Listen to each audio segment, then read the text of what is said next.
म्हणून त्याचं एक बरोबर आहे. दुसरं क्वांटम मेकॅनिक्स म्हणतात की नाही, त्याचं इन्फॉर्मेशन कन्झर्वेशन नष्ट झालं नाही, ते तसंच सुरक्षित आहे. त्याचंही बरोबर आहे का? त्याचे कर्मलेप असले नाही. कर्मलेप जर नसले तर फळात कशी घालल? त्यानं जे सांगितले ते कर्मलेप सांगितले, कर्मलेप नाचलेले नाही. आणि स्टीफन हॉकिन्सनं जे सांगितलं ते प्रमाद की नाचली सांगितली. अरे सगळंच्या सगळं तर तुमच्या ब्रह्मविद्येत आहे, का नाकारता बाबांनो त्याला? हे परिपूर्ण ब्रह्मविद्या आहे. एकच विज्ञान नाही, सगळेच्या सगळे प्राकृतिकच विज्ञान ब्रह्मविद्येत आहे असं नाही. तर जेवढे विज्ञानाचे प्रकार आहे ना, सगळे ब्रह्मविद्येत आहेत. असं म्हणतात की जिथं विज्ञान थांबतं तिथं अध्यात्म सुरू होतं. जिथं विज्ञान थांबतं तिथं अध्यात्म सुरू होतं. तुम्हाला कसं काय? व्यवहारात सुद्धा याचं उदाहरण भेटेल हो तुम्हाला. एखादा सिनेमा पाहता तुम्ही, त्या सिनेमात एखादा पेशंट असते ऍडमिट, मग त्याच्या घरचे जाते, उनका डॉक्टर सांगते, देखो जी मन पक्का करो, अब इसको दवा की नहीं दुआ की जरूरत है. ज्याला तो डॉक्टर म्हणते अब इसको दवा की नहीं दुआ की जरूरत है, किंबहुना प्रत्यक्षात डॉक्टर सांगतो आता तुम्ही याला घरी घेऊन जा, आमचे उपाय सगळे करून थकले, आता देवच काही करंत करेल. जिथं विज्ञान थांबतं तिथून अध्यात्म सुरू होतं. पुढे पदार्थ विज्ञान येतं. पदार्थ विज्ञानावर सुद्धा विज्ञान थांबतं. आजपर्यंत विज्ञानासाठी अनुत्तरित प्रश्न होता. आजपर्यंत कोणता? बसला तर का त्याचा थंडा हो, मुर्गी आधी की अंडा हो, पहिले कोंबडी का पहिले अंड? अनुत्तरित प्रश्न होता. पण मगाच्या वक्त्यांनी फार सुंदर सांगितलं, लढते कौन है जो पडते नाही. ज्यानं कधी अध्यात्मच पाहिलेलं नाही त्याच्यासाठी प्रश्न होता. त्याचं उत्तर अध्यात्मात 800 वर्षापासूनच नाही, जेव्हापासून सृष्टी निर्माण झाली तेव्हापासून विद्यमान आहे. आणि तेच उत्तर स्वामी श्री चक्रधर महाराज एका सूत्रात सांगतात, मुर्गी आधी की अंडाचं, मग जीव चतुर्विध कर्मफळा जाती. मुर्गीला कर्मफळ म्हटलेलं आहे, अंड्याला कर्मफळ नाही. आणि जीव कर्मफळात घातला जातो म्हणजे पहिले मुर्गी. स्वामी सांगतात अन्य शास्त्रामध्ये सुद्धा याचं प्रमाण आहे, नाही असं नाही. ज्ञानेश्वरीमध्ये संत ज्ञानेश्वर माऊली सुद्धा सृष्टीची रचना सांगताना तेच सांगतात, हे सूक्ष्म प्रकृती कोणे जय स्थूळाची अंगाकडे तय भूत सृष्टीची पडे टाक साळ. मणे करून व्यवस्थिलेल्या जीवाला ज्ञानेश्वर माऊलींनी सूक्ष्म प्रकृती म्हटलेला आहे आणि स्थूळ देहाला स्थूळ प्रकृती म्हटलेला आहे. ते म्हणतात हे सूक्ष्म प्रकृती आणि स्थूळ प्रकृती जेव्हा एकत्र येते ना, तेव्हा हे भूतसृष्टीचा कारखाना सुरू होऊन जातो. अध्यात्मासाठी हे विषय नाही, हे विज्ञानासाठी विषय आहे. विज्ञान थांबतं. जिथं विज्ञान थांबतं तिथं उत्तर सर्वज्ञांच्या विज्ञानात आहे, सर्वज्ञाच्या ज्ञानात आहे. म्हणून सर्वज्ञाच्या ज्ञानात ते सामावलं आहे, म्हणून मी त्यांना सर्वज्ञाचं विज्ञान म्हणतो.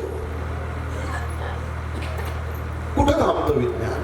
रात्रभर बोलत राहिलो तरी संपणार नाही. एका एका सूत्रामध्ये विज्ञान आहे, एका एका शब्दामध्ये विज्ञान आहे. जेवढ्याही विज्ञानाच्या शाखा आहे सगळ्या शाखा स्वामीच्या सूत्रामध्ये सामावलेल्या आहेत. पृथ्वी निर्माण झाली, कबूल आहे आम्हाला निर्माण झाली. सगळ्यात पहिले आम्ही कबूल केलेलं आहे की कर्मफळ आहे, झाड आहे. पण जमीन एकच आहे, पाणी एकच आहे, हवा एकच आहे, जमिनीतलं मूल तत्व एकच आहे. मग एकाच ठिकाणाहून निघालेला ऊस गोड का, निंबू आंबट का, मिरची तिखट का, निंब कडू का, याचं उत्तर एखाद्या विज्ञानिकानं उभं राहून देऊन पाहावं, अध्यात्माचा आधार घेतल्याशिवाय. हे तर कबूल झालेलं आहे की पहिल्यांदा जमिनीतून झाड बाहेर आलेलं आहे, तिथंच निंब आहे, तिथंच ऊस आहे, तिथंच मिरची पाणी तेच आहे, हवा तेच आहे. थांबलं विज्ञान याच्यावर नाही देऊ शकत आता उत्तर. त्याचं उत्तर द्यायसाठी शोधायसाठी त्याला ब्रह्मविद्येत जावं लागेल. जड अजड चिज्जड एवं त्रिविध माया. विज्ञानाच्या प्रत्येक प्रश्नाचं उत्तर अध्यात्मात दडलेलं आहे, कारण ज्ञानातच विज्ञान सामावलेलं आहे. म्हणून या परमेश्वरी ज्ञानाला विज्ञानाच्या दृष्टीनं जरी तुम्ही पाहिलं ना, तर आज जो तरुण त्या परमेश्वरी ज्ञानापासून लांब जातोय, तो परमेश्वरी ज्ञानाकडे येण्यासाठी मदत होईल.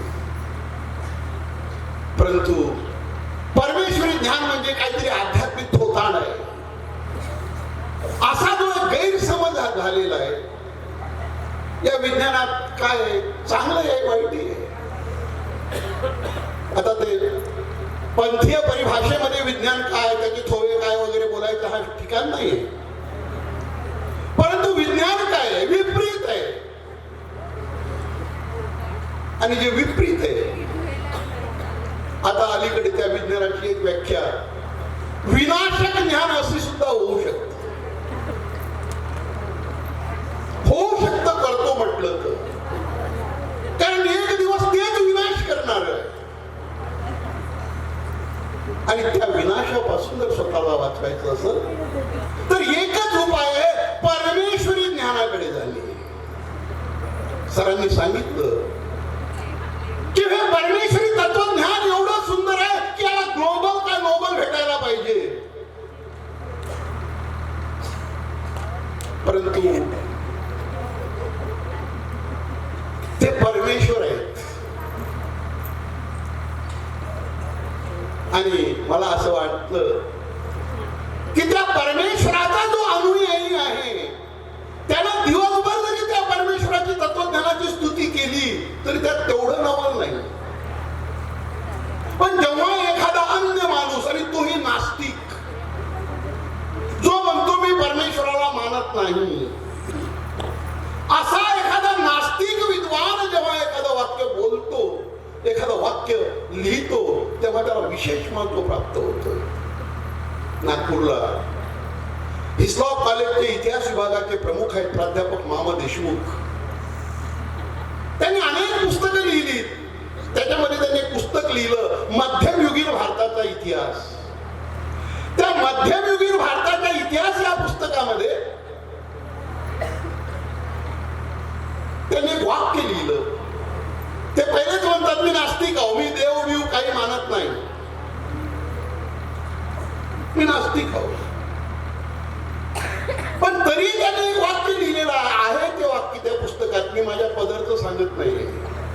ते लिहितात, सुमारे 700 वर्षापूर्वी गुजरात मधून महाराष्ट्रात आलेला चक्रधर, एकही उल्लेख आहे, कारण त्यांना पहिलेच म्हटलं मी देव मानत नाही, मी माणूस मानतो. गुजरात मधून महाराष्ट्रात आलेला चक्रधर, त्या चक्रधराने या महाराष्ट्राला त्यावेळेस जो विचार दिला, तो विचार एवढा सुंदर होता, एवढा सुंदर होता, एवढा सुंदर होता. एक स्त्री लिहायसाठी ज्याला कंजूशी केली त्याला सुंदर शब्द 3दा लिहिला. एवढा सुंदर होता, एवढा सुंदर होता, एवढा सुंदर होता की तो विचार जर त्यावेळेस महाराष्ट्रानं स्वीकारला असता तर आज महाराष्ट्राला जेवढे पोलीस लागतात त्याच्या फक्त 25% पोलीस लागले असते. एवढा तो विचार सुंदर होता. पण महाराष्ट्राने तो विचार स्वीकारला, त्यांनी स्वीकारला, ते भाग्यवान. असा तो सुंदर विचार, ते सुंदर तत्वज्ञान आम्हाला भेटलेलं आहे, आणि तरी आम्ही त्याच्याकडे पाठ फिरवतो आहे. त्याच्यात काय नाही, सगळेच विज्ञान त्याच्यामध्ये आहे. मी तर हे म्हणतोय, मी मागे एका फार मोठ्या ठिकाणी गेलेलो, आमचे मकरदोगड्याचे बाबा पण होते, कोणाला उच्चारत नाही मी उगाच, पण तिथं त्या मोठ्या स्टेजवर सुद्धा डायरेक्ट चॅलेंज केलंय. डायरेक्ट दिल्लीच्या स्टेजला जेवढे काही इथं विज्ञाननिष्ठ बसलेले असतील त्या सगळ्या विज्ञाननिष्ठांना आपलं चॅलेंज आहे, एक तरी शोध दाखवा जो आज लागला, काल नव्हता, तुमच्या घरी पाणी भरायला येतो. नाही तर मी दाखवतो, काल होता आज नाही. एवढ्यासाठी सांगायचं होतं की हे आपलं परमेश्वराचं जे शास्त्र आहे ना हे परिपूर्ण आहे, विज्ञानासहित परिपूर्ण आहे. त्या विज्ञानासाठी तरी या परमेश्वरी शास्त्राकडे वळा आणि त्याच्याही पलीकडे जाऊन जर तुम्ही ज्ञानाकडे वळला तर विज्ञान जे सांगतं ना की या विश्वाचं, या सृष्टीचं ध्येय काय आहे हे शोधून काढणे हाच विज्ञानाचा उद्देश आहे, तर तो उद्देश तुम्हाला आपोआप तुमचाही परिपूर्ण होऊन जाईल. कारण या सृष्टीचं ध्येय एवढंच आहे, परमेश्वरानं ही सृष्टी जीवाला आपला आनंद देण्यासाठी निर्माण केलेली आहे. आणि ते ध्येय जर आमच्या लक्षात आलं आणि त्या ध्येयापर्यंत जर आम्ही पोहोचलो तर सृष्टीचं ध्येय पूर्ण होईल आणि आपलंही ध्येय काय होईल, पूर्ण होईल. पण त्यासाठी माझा विषय सर्वज्ञाचे विज्ञान आहे, पण सर्वज्ञाचं खरं विज्ञान काय आहे. आता इथं आम्ही विशेष ज्ञानाला विज्ञान म्हणतो. त्या विज्ञानावर मी तुमचे 10 मिनिट घेऊ इच्छितो आणि थांबतो. परत एकदा मी माझं आव्हान कायम ठेवतो. मला माहित नाही इथं कोण किती काय शिकेल आहे, कारण विज्ञान काय आहे, विज्ञान निरंतर बदलणार आहे, विज्ञान स्थिर नाही, हे विज्ञान कबूल करते. प्रयोग, निरीक्षण आणि पुरावा याच्यावर उभं विज्ञान आहे, सिद्धांतावर उभं नाही. म्हणून विज्ञान हे बगलीतला ओळा सुद्धा होऊ शकतं कधी कधी. विज्ञान हे कधी कधी बगलीतला ओळा होऊ शकतं. बगलीतला ओळा म्हणजे काय हा प्रश्न तुम्हाला पडू शकतो. तर बगलीतला ओळा म्हणजे काय. एका घरी एका मॅडमचं साहेबाचं भांडण झालं सकाळी सकाळी. भांडण कधी झालं, सकाळी सकाळी. आता सकाळी सकाळी जर भांडण झालं तर मॅडम जवळ सगळ्यात मोठं शस्त्र कोणतं आहे. त्या तिकडे नाश्ताही नाही करत, चाय नाही करत. साहेबांनी नाही करत म्हणजे नाही करत. मग साहेबांना चप्पल घातली, गेले हॉटेलात. हॉटेलात गेले, नुकतंच हॉटेल चालू झालेलं होतं. त्या वेटरले म्हणते काय रे गरम गरम काय आहे. वेटर म्हणते साहेब पालापोळा आहे. म्हणजे आणि एक प्लेट. मग त्यानं 2 मिनिटांना पालापोळा आणला. आता पालापोळा तर माहित आहे तुम्हाला, तो तयार कसा केला जाते. पहिले असं ते बेसन आणि ते डाळ अशी अशी गोल गोल फिरवते हातात, त्याचा गोल गोळा तयार करते, मग त्याला असा थापटून तापट करते, मग तेलात टाकते. तसा पालापोळा आला साहेबांच्या प्लेटीत, साहेबांना तोडला, तिच्यात एक केस निघालं. तो साहेब लय गरम, त्याच्यावर 3-3 जागे मारायलाच जाय. म्हणजे जाऊ द्या हो साहेब, पहिला घाणा आहे, होत असते. जाऊ द्या हो साहेब, पहिला घाणा आहे, होत असते. असा कसा पहिला घाणा आहे, असं कसं होत असते. तुम्हाला पाहायचं आहे आणि हा पाहायचा आहे. मग त्यानं नेलं त्याला पकडून किचन मध्ये. आता किचन मध्ये जो कारागीर होता ना ओळे काढणारा, त्याचा बिचारा त्याच्या खालीतून तुटला होता. आमच्याजवळ व्हिडिओ पण होता त्याचा, आता डिलीट झाला तो. एवढा हात तुटला होता. मग तो काय करे, असा बेसन घेतला, असा गोल गोल गोल गोल गेलं का रपकन असा बगलीत टाके, रपकन दाबे. बगलीत दाबला, काढला का सोडला त्याला. आता बगलीत लावला, पहिला पहिला घाणा, काहीतरी होऊ शकते ना त्याच्यात विचित्र. तसं हे विज्ञान कधी कधी बगलीतला ओळा सुद्धा होऊ शकतो. विज्ञान असत्य आहे असं मी म्हणत नाही, पण शरीराला सुखी करण्यासाठी विज्ञानाची कास धरा, पण आत्म्याला सुखी करायचं असेल तर ज्ञानाची कास धरा. दोनही गोष्टीची गरज आहे, विज्ञानाचीही गरज आहे आणि ज्ञानाचीही गरज आहे. मी विज्ञानाला नाकारा असं म्हणत नाही, पण त्या विज्ञानाची सत्यता किती आहे आणि ज्ञानाचे काय आहे हे जर समजून घेतलं तर आमचं दोनही प्रकारचं जीवन, दृष्टपर आणि अदृष्टपर दोनही प्रकारचं जीवन आमचं सुखी समाधानी होऊ शकतो. आणि त्याच्या पुढे परमेश्वराचं विशेष ज्ञान, ते विज्ञान लक्षात ठेवा. ते विशेष ज्ञान काय आहे परमेश्वराचं, तर परमेश्वराचं विशेष ज्ञान एवढंच आहे, या जीवानं माझ्या आनंदाला पात्र व्हा. तेवढ्यासाठी परमेश्वरानं या सृष्टीची रचना केली. पण त्याच्यासाठी जी महत्वाची गरज आहे, सगळ्यात महत्वाची, आम्ही सगळं करतो पण जे करायला पाहिजे त्याच्यापासूनच दूर पडतो. काय करायला पाहिजे समजलं तुम्हाला, पण बोलायची हिंमत नाही. काय करता? दीक्षा घ्यायचो ती कुणाला बरोबर आवाज. जे करायला पाहिजे त्याच्यापासूनच दूर पडतो.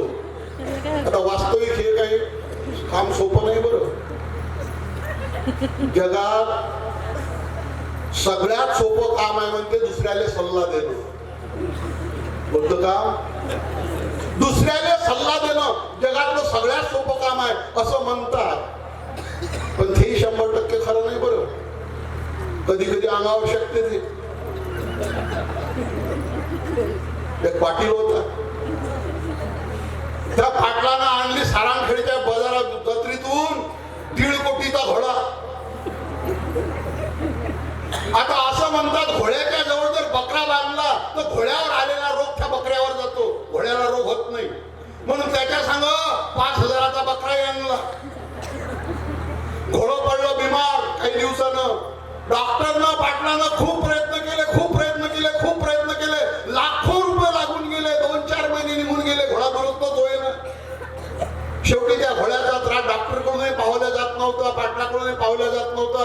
म्हणून त्या पाटलानं काय केलं, 4 महिन्यानंतर त्या डॉक्टरनं त्या पाटलाला बाजूनं घेतलं. तिकडे तो बकरा बांधला होता आणि तिकडे तो डॉक्टर म्हणते, साहेब, पाटील साहेब, आता याचा त्रास काही पावल्या जात नाही आपल्याकडून. आता ह्यात ग्रस्त व्हायचे काही लक्षणं नाही.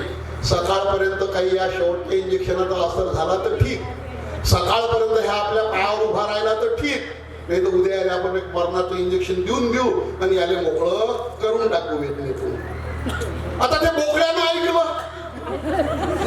डॉक्टर गेला आपल्या घरी, पाटील गेला आपल्या घरी, बोकड्या गेला घोड्याजवळ. म्हणे उद्या काही कर, पुरी ताकद बनालेला, पण उद्या उठून उभा राहिली तर मेला तू. उद्या जर तू उठून उभा राहिला नाही तर तू मेला गेला. आता मरता क्या न करता सकाळी त्या घोड्यानं पुरी ताकद पणाला लावली. आपला उठून उभा राहिला, पाटलानं पाहिला, पाटलाने एकदम आनंद. पाटलानं लगेच फोन केला, डॉक्टरला बोलावलं. डॉक्टरनं पाहिला, डॉक्टर म्हणे आता तुझा घोडा दुरुस्त झाला, उभा राहिला नाही तो, आता 15 दिवसात दवडला समज. पाटील खूप झाला, खिशात हात घातले, मूठभर नोटा दिलेल्या. म्हणजे डॉक्टर घ्या. आणि म्हणे एवढ्यानं मला झालं नाही, रात्री या पार्टी देतो तुम्हाला. म्हणजे गावात कायची पार्टी देतो? मटणाची देतो. म्हणजे कुठं आणतो मटण? म्हणजे ह्या बोकड्या कशासाठी आहे आपल्या तो? बोकळा पण तिने नसता सल्ला दिला म्हणून कैसा कोणाला सल्ला देणं जास्त अंगावर फेकते बरं. कोणाला सल्ला द्यायच्या भानगडीत पडू नका जास्त. आपला विचार आपण करा आणि त्या अवस्थेत जाईपर्यंत कोण्या जे परमेश्वराची खावण आहे या जीवानं परमेश्वराला अनुसरावं. जोपर्यंत तुम्ही परमेश्वराला अनुसरणार नाही ना तोपर्यंत तुम्ही नरकापासून वाचूच शकत नाही. परमेश्वर होणं दूर काही दोडाचा खेळ नाही आहे तो. मला मोक्ष झाला पाहिजे, मला प्रेम झाला पाहिजे आता जर म्हणत असेल ना, मी तर कधी म्हणत नाही. कारण मागताना आपण आपली लायकी पाहिली पाहिजे. आम्ही अख्खा जन्म संसाराला दिला. देवानं मागितला होता त्याचं ऐकलं नाही, देवा संसार आले आणि मागून राहिलो देवा मला प्रेम दे. मागताना आपली लायकी पहा, मागा जरूर पण आपल्या लायकीनुसार मागा. एखादा आय झालेला पोरगा आहे, काही तकनिकी कारणामुळे त्याला नोकरी भेटली नाही कलेक्टरची, त्यानं मंत्रालयापुढे उपोषण केलं, मला कलेक्टरची नोकरी द्या. होऊ शकतात सगळे मंत्री एकत्र येतील, अरे तो लायक आहे ना, IAS आहे ना, मेला तर काय करता, देऊन टाका त्याला कलेक्टरची नोकरी. भेटून जाईल त्याला कलेक्टरची नोकरी. पण एखादा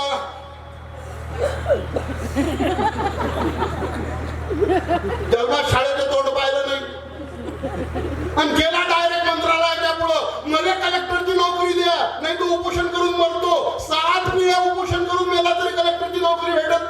मागताना आपली लायकी पाहावी लागते काय आहे.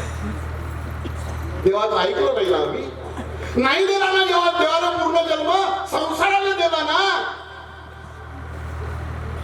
मग गमावला आम्ही अधिकार असं मी म्हणतो. पण कमीत कमी तो अधिकार पुढच्या जन्मात कधीतरी भेटल ना. देवा अनंत जन्मी, अनंत सृष्टी, अनंत वाईट कर्म करून, पाप करून जे नरकाचे डोंगर उभे केले नाही प्रभू, त्या नरकापासून तरी माझं रक्षण कर. आणि त्यासाठी एकच उपाय आहे, येथीचा होई जो ते चुकेल. त्या परमेश्वराचे व्हाल तेव्हाच तो परमेश्वर तुमचं रक्षण करेल. आणि त्यासाठी त्याचं होणं गरजेचं आहे. ते एकदम होता येत नाही. लोक मोठे हुशार आहे, असे हुशार आहे ना. आम्ही एका गावला गेलो, आजोबा, आता आमचे फार जवळचे संबंध, त्याची नात होती 2.5-3 वर्षाची, हिंदी साईडर भाग MP. त्या आजोबाची दाढी बिळी ओढून ते नात मस्त अशी बा बा बा बा करून राहिली. मी गेलो, म्हणजे या दादा या बोला बोला काहीतरी सांगा. म्हटलं काय सांगता? अरे सांगणारा तुमच्या जवळ आहे. म्हणे काय? म्हटलं शुद्ध तोतली बोली से कुछ तो मन में शर्मा हो. अरे जब नाती बोले बाबा बाबा, अब तो बाबा बन जाओ. अरे जिथं नात तुम्हाला बाबा बाबा म्हणून राहिली, आता तर बाबा बन रे बाबा. पण जीव मोठा हुशार आहे, जीवासारखा हुशार कोणीच नाही. ते काय म्हणते, मग तर ठरलंच आहे हो दादा, दीक्षा घ्यायचं, पण काय करू? हे पोपटी म्हणते बाबा बाबा, आणि बाजूला आहे म्हणते माझ्या पोरीचं घर, आणि त्या पोरीचं एवढंच पोरग आहे म्हणते. हिंदी सायडर ते, मग हिंदी सायडर मध्ये आईच्या बापाला काय म्हणते नाना. मग पोरीच्या घरी गेलो का पोरीचं पोरग माझ्या अंगावर चढते म्हणते, आणि ते म्हणते ना ना ना ना. आता कोणाचं ऐकू म्हणते मी, पोरीच्या पोरीचं ऐकू का पोरीच्या पोराचं ऐकू? मोठा हुशार आहे होती. पण हे हुशारी जरा बाजूला ठेवा. शेवटच्या 2 मिनिटात मी संपवतो. संपवायचं ना.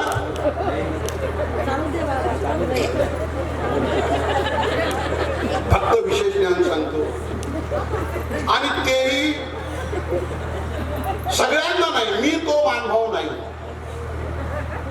मला माहिती आहे इथं सगळे माझ्यावर पितृवत पुत्रवत प्रेम करणारे सगळे अधिकरण बसलेले आहेत. माझा फक्त एवढ्या त्यांना बसलेलो आहे इथं. माय बाप तो खती तू बोबड्या बोला या न्यायाने मी बसलेलो आहे. पण तरी बोलतो की मी तो मानभाव नाही. कोणता? सारं अर्ध्यावर सोळा दीक्षा घ्यायला पाहिजे सांगणार. पण जर तुम्हाला देव आवडतो, जर तुम्हाला धर्म आवडतो, तर कधीतरी तुमच्या मनामध्ये सत्व उत्पन्न होतं. शेवटचा मुद्दा माझा काळजीपूर्वक आहे का, कधीतरी सत्व उत्पन्न होतं, नेहमी सत्व राहत नाही. फक्त सत्व उत्पन्न झाल्यानंतर अंतर्मनात एक आवाज येतो. अंतर्मनात फक्त तो आवाज ऐकण्याची फुरसत पाहिजे आपल्याला. कोणी शायर आहे तो म्हणतो, प्रत्येक गोष्टीत आवाज है, सुनने की मोहलत मिले तो आवाज है पत्थरों में. हर पेड़ कहता है किस्सा, पुरवाइयां बोलती है. जब कोई नहीं बोलता तब तन्हाइयां बोलती है. तर तन्हाइयां जब अंतर्मन बोलतं ते ऐकण्याची सवय लावली. ते अंतर्मन सांगतं एक दिवस, एक बाप म्हणून माझं जे कर्तव्य होतं ते मी पूर्ण केलं. एक नवरा म्हणून माझं जे कर्तव्य होतं ते मी पूर्ण केलं. एक बायको म्हणून माझं जे कर्तव्य होतं ते मी पूर्ण केलं. एक आई म्हणून माझं जे कर्तव्य होतं ते मी पूर्ण केलं. आता मी कोणाच्या जीवनाला पुरू शकत नाही. मी माझ्या जीवाचा विचार केलाच पाहिजे. हा विचार ज्या दिवशी तुमचे सांसारिक कर्म संपल्यावर तुमच्या मनात येईल, त्या दिवशी तरी तुम्ही परमेश्वराकडे गेलं पाहिजे. तर ज्या मनुष्य देहामध्ये परमेश्वराची जाण आलेली आहे, त्या मनुष्य देहात येण्याचा फायदा. आणि मला माहित आहे काही फरक पडणार नाही. आणि कधी कधी मला विचार येते का आपण हे सगळे बाबा लोक आपण फालतू कशाला फाडतो, काय गरज आहे आपल्याला कसा फाडायचा. कारण इथं 2 प्रकारचे लोक बसलेले आहेत. माझ्या बोलण्याचा गैरसमज करू नका. शेवटी तुमचं उत्तर द्या, थांबून जाऊ आपण. शेवटच्या प्रश्नाचं उत्तर देऊन टाका माझ्या, आपण थांबून जाऊ. 2 प्रकारचे लोक आहेत. दोघंही त्यागी आहे. दोन प्रकारचे म्हणजे भिक्षुक आणि ग्रस्त, दोघंही त्यागीच आहे. त्यागी म्हणजे त्याग करणारे. त्यागी म्हणजे काय? दुसरा त्यागी नाही बरोबर आहे, कारण इथं बाल ब्रह्मचारी खूप आहे, पण मी एका वेगळ्या अर्थाने म्हणतोय दोघंही त्यागीच आहे. फक्त फरक एवढाच आहे, तुमचा गृहस्थाचा त्याग मोठा आहे आणि आमचा साधूचा त्याग लहान आहे. बरोबर आहे ना? हा नाही? कोण कोण म्हणते आमचं म्हणणं बरोबर नाही? हात वरती करा बरं. आमचं म्हणणं आहे गृहस्थाचा त्याग मोठा आहे आणि साधूचा त्याग लहान आहे. या गोष्टीला कोणाकोणाचा विरोध आहे? हात वरती करा. गृहस्थ बरं, फक्त साधू नाही. आहे हिंमत कोणाच हात वरती करायची नाही? मग तुमचा त्याग मोठा आहे ना?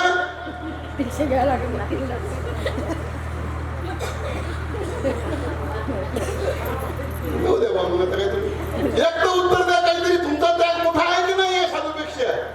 कसा मोठा आहे सांग. काय घोड्याला शिंग असते, हा असते, कसा मोठा आहे ते सांगा. बरं जाऊ द्या, तुमचा मोठा तर तुमचा मोठा, आम्हाला काही त्याचं पोटदुखी नाही. फक्त एक गोष्ट लक्षात ठेवा शेवटची, आणि तीही त्यांनी लक्षात ठेवा ज्याला 2-4 चिठ्ठ्या आल्या आहेत. 2-4 चिठ्ठ्या म्हणजे काय? शेवटची गोष्ट तेवढी लक्षात ठेवा. भलं करता आलं तर भलं करून घ्या, आणि हेच सगळ्यात मोठं सर्वज्ञाचं विज्ञान समजा. सृष्टी निर्मितीचं जे काही 5 थेरीनं विज्ञान सांगितलं ते मी सूत्रपटात दाखवलं. मी माझ्या विषयाला न्याय दिला. पदार्थ विज्ञानाची सुरुवात दाखवली, न्याय दिला. सगळ्याच गोष्टीचा न्याय दिला जाऊ शकतो. प्रत्येक गोष्ट आहे. संगणकापासून तुमच्या, म्हणजे संगणक म्हणजेच कॉम्प्युटर, मोबाईल, टीव्ही सगळं काही आहे याच्यात. फक्त वेळेअभावी मी आटपत घेतलं, पण शेवटचं हे विज्ञान मात्र फार भारी आहे. आणि ते त्यांच्यासाठी सांगतो ज्याला 2-4 चिठ्ठ्या आल्या आहेत त्यांनी पटकन विचार करा. 2-4 चिठ्ठ्या म्हणजे काय? एका शेठजीची आणि यमाची दोस्ती होते काय? मग तो शेठजी त्या यमाला काय म्हणते, खरे मग मी मरण तो तुम्हाला न्यायालय येशील म्हणे. हा माझ्या कामच आहे. मग म्हणे आपल्या दोस्तीचा फायदा काय? म्हणे मग करू नको. तसं नाही रे म्हणे, मग काही ना काही तर फायदा झाला पाहिजे दोस्तीचा. म्हणे सांग मग काय म्हणणं तुला? म्हणे एकच काम करतो, आपला दोस्ताना आहे का नाही, तर मले न्यायालय यायच्या 15 वर्ष अगोदर एक चिठ्ठी देतो. म्हणजे त्याला काय फायदा होईल? त्या तारखेवर ये, नाही त्याच तारखेवर येईल. म्हणजे फायदा नाही होणार रे काही, तारीख ठेच राहील. पण 15 वर्ष अगोदर जर तो चिठ्ठी दिली तर मी सगळे कामं करून ठेवून ना, कोणती शेती कोणाला द्यायची, कोणता पैसा कोणाला द्यायचं, कोणत्या बँकेतलं काय करायचं, सगळं व्यवस्थित करून ठेवा. मग तुझ्या सांगा यायला तयार राहील.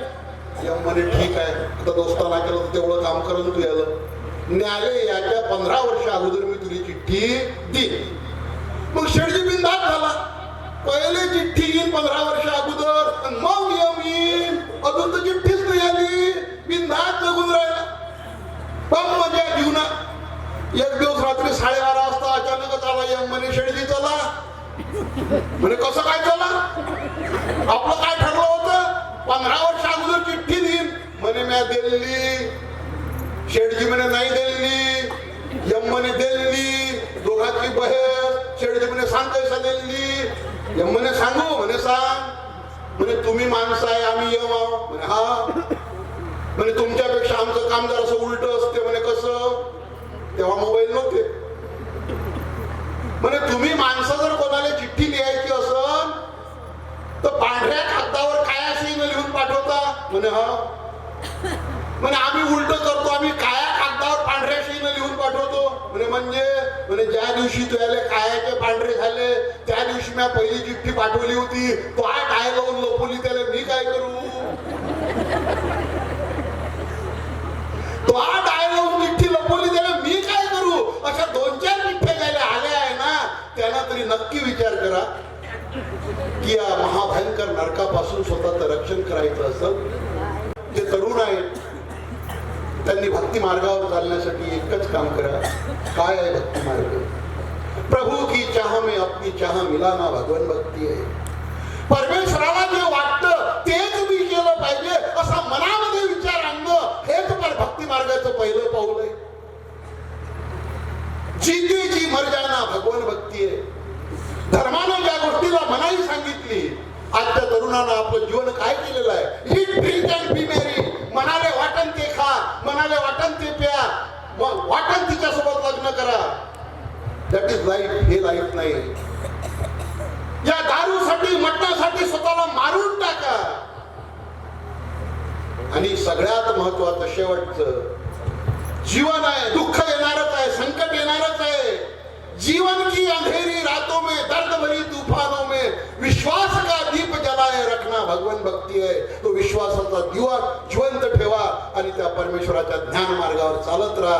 परमेश्वर तुमची साधना सिद्धीला नेऊ अशी त्या परमेश्वराच्या सिद्धीने भीक मागतो. आणि माझे लांबलेले 2 शब्द मला सांगता येत नाही किती तुमच्या वेळात अतिक्रमण केलं तर, कारण घड्याळ बंद पडलं माझं. तुमची क्षमा मागतो. दंड. सर्वज्ञ श्री चक्रधर स्वामी की जय. ज्योत देणारा महोत्सव म्हणजे महाचिंतनी.